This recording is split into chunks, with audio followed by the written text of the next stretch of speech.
Ethan was a quiet 13-year-old boy. In a nearby neighborhood, a large old house had recently been sold. Before the new owners moved in, the family's belongings were being sold off in a second-hand sale. Ethan went there with his mother. Among the shelves of dusty furniture and forgotten toys, something drew his attention, a peculiar doll. It was unlike anything he had ever seen.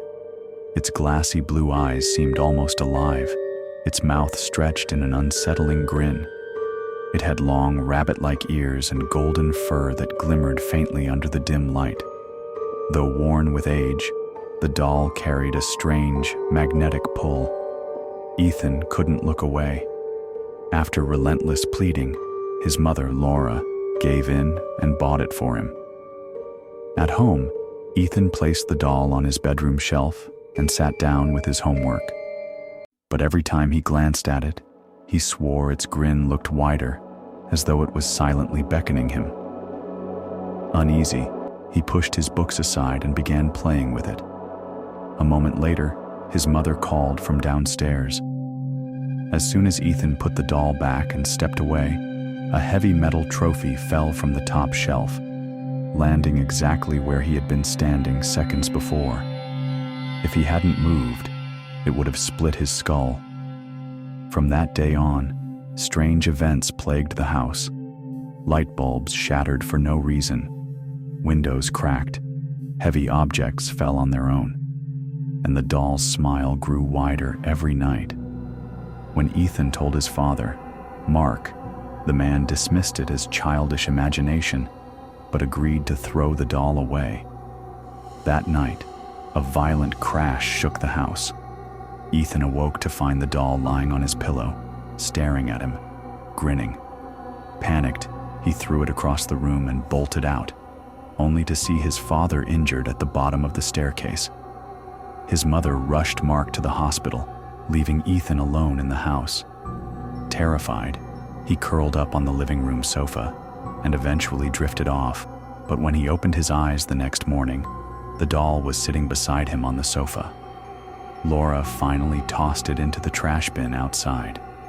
For a moment, Ethan thought it was over. But that night, the rocking chair in the corner of the living room began to move on its own, and seated on it was the doll. Its eyes turned and locked on him. The next day, Ethan returned to the house where the sale had been. It stood empty. The guard outside revealed a disturbing truth. The doll had belonged to the previous owner's children. Ever since it arrived, disaster followed. Illness, madness, endless fighting. The family eventually abandoned the house and the doll. The guard added one last detail. Every night, the house echoed with strange, mocking laughter, but only while the doll was inside. At school, Ethan tried to rid himself of it by tossing the doll into the playground, but his best friend, Daniel, picked it up and teased him. Ethan begged him to throw it away. Daniel only laughed. A moment later, a baseball flew across the field and struck Daniel in the head. He collapsed. A jagged nail buried itself deep into his skull. He died instantly. Everyone called it a tragic accident. Ethan knew better. That night, he hacked the doll apart and burned the pieces. But when he woke the next morning, it was back, whole again, sitting in his room. Its grin was wider than ever, and a faint, guttural laugh echoed from within. Soon after, Ethan's body was covered in mysterious bite marks. Terrified, his parents called a priest. The moment the priest saw the doll, he declared it was not a toy, but a vessel for something evil.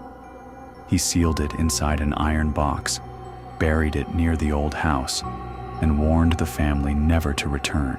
That very night, the priest died in a sudden car crash.